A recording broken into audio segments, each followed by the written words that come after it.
What's going on, guys? It's Jimmy here. Got some major election results for you guys here. Some people are shocked at what happened here. Also, the government shutdown hits a major milestone that is not something to be proud of. Also, the Trump administration warns of chaos ahead, and I'm going to give you guys all the details of it here in this video, as well as a major plane crash with multiple people dead. So we're going to go over all that here in this video. Let's jump right in. We are live right now here on the YouTube It's Jimmy Show. Let me know if you can see and hear me. Type yes in the chat. Let me know where you're tuning in from. You can let me know your city, state, or even your country, as we have people tuning in here from all around the globe.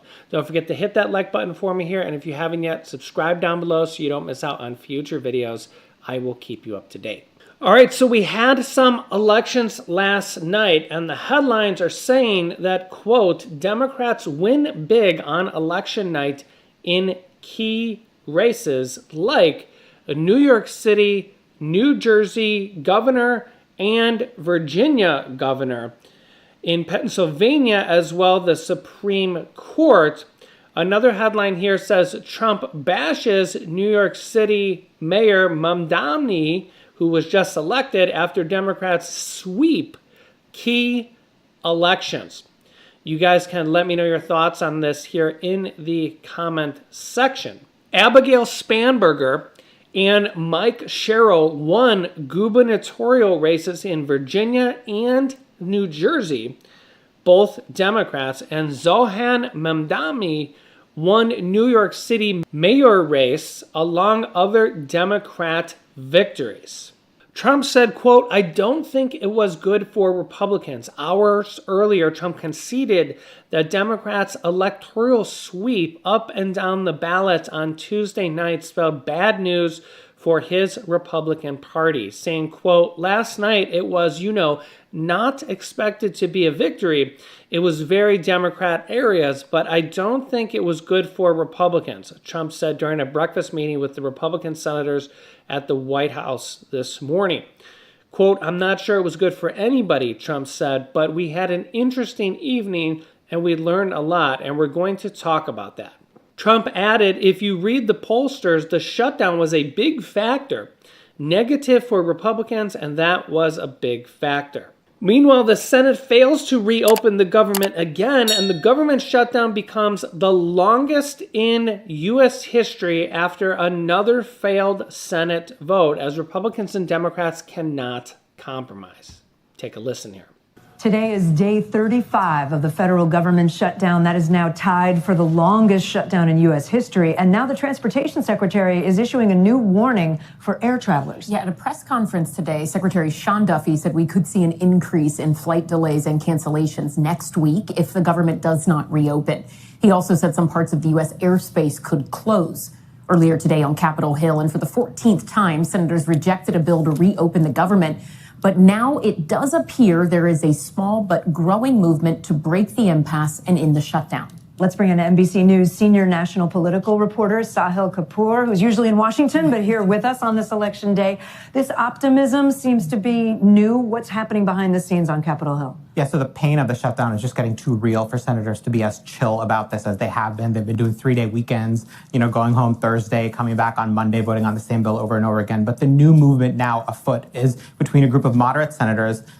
They don't have a deal yet. They're not there, but they sound more optimistic now. I was talking to a bunch of them last night than they have at any point in this process. The deal has two components. One is they would bank Senate Majority Leader John Thune's promise to hold a vote on extending ACA subsidies sometime in the future. No guarantees about the outcome. He's only promising a vote. And the second is they would come up with an arrangement to move a series of appropriations bills for full-year government funding measures. That way, Democrats can point to them and say, here's what we got specifically in this, that, and the other bill, even if they're not going to get exactly what they want on ACA subsidies. Yeah, you mentioned the expiring Affordable Care Act subsidies. That has been consistently the sticking point for Democrats, right? And now some Americans say that is becoming more top of mind for them as well. One small business owner said she is worried about the rising costs. Take a listen.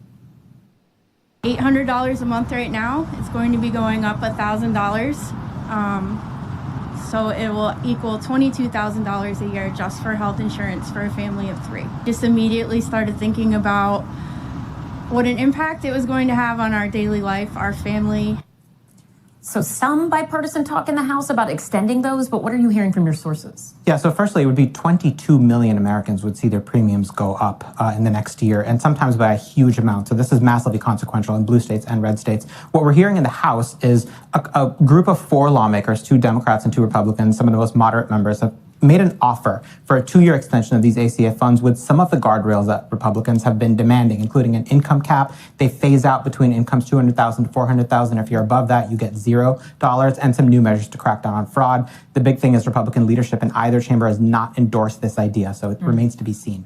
Meanwhile, Trump administration Transportation Secretary Sean Duffy says, quote, he warns of mass chaos if the government shutdown continues and that they may have to even close major sections of airports across the country. Take a listen here. Tonight, the Trump administration with this dire warning for air travel if the government shutdown drags into next week. You will see mass chaos. You will see mass flight delays. You'll see mass cancellations, and you may see us close certain parts of the airspace because we just cannot manage it because we don't have the air traffic controllers. The Department of Transportation says 46% of air traffic delays Monday were due to staffing issues, compared to typically 5% before the shutdown. Cameron Cochems is a TSA officer in Idaho, working without pay. It's frankly embarrassing that as federal employees in the strongest and richest country in the world, that we're having to go to food banks and not be able to pay our bills. In Colorado, look at this food bank line. I am a single mom of 2 kids. It's just harder. And despite a recent court ruling that the administration must continue funding the food assistance program, today President Trump writing on social media that SNAP benefits will be given only when the radical left Democrats open up the government. How would that not violate the court order as it's written? We are complying with the court's order. We are getting the payments out the door as quickly as we can. USDA sent the guidance to the state. The president is referring to future SNAP payments. On Capitol Hill, bipartisan talks between rank-and-file members have picked up. Some senators now predict the shutdown could end as early as this week. Meanwhile, a lot of people already think that chaos is already happening here. Air traffic controllers warn of a tipping point as the U.S. government shutdown drags on. Today, at least 9 killed, others injured after a UPS plane crashes near the Louisville airport. Take a look here. UPS freight plane crashed shortly after takeoff, killing 7 people and injuring at least 11 more. So this moment captured on this dashcam video shows when the plane crashed, ripping through local businesses, including a petroleum recycling facility, which set off those secondary explosions. The crash left a massive trail of fire and thick black smoke for miles.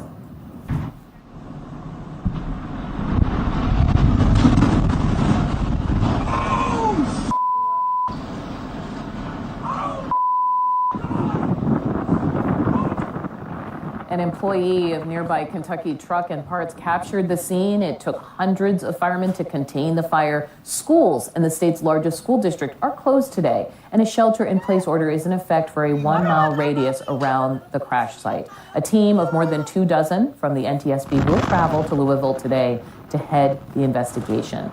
And this is not, we've had airplane crashes on the runways here in the last several weeks.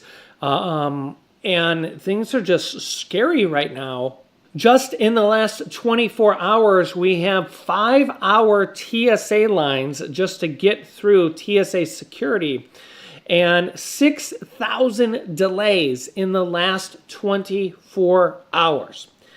Yeah, it's safe to say that airline travel right now with the government shutdown and all these air traffic controllers having significant problems is a national problem.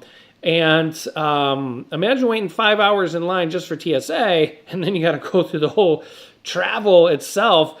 And, you know, whether flight is even safe right now is a significant concern to a lot of people. You guys can let me know your thoughts and be the judge of that in the comment section.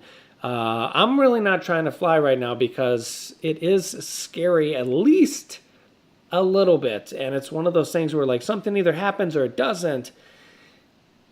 Yeah, yes. Let me know your thoughts in the comments. Also, this is very important for those on Medicare or for those who have loved ones that want to be, pay attention. The annual open enrollment period goes from October 15th only until December 7th. If you have Medicare, this is the time to choose your new 2026 plan that works best for you. There has been a lot of Medicare changes recently, and most Medicare plans change, and many just go away entirely. Luckily, my trusted partner, Chapter Medicare, makes comparing every Medicare and Medicare Advantage option easy. They're honest, unbiased, and can review your plan and get you the best one in under 20 minutes. If you're on the right plan for your needs, they'll tell you, and if you're not, they'll help you switch. And by doing this, they've saved people on average around $1,100, which is amazing.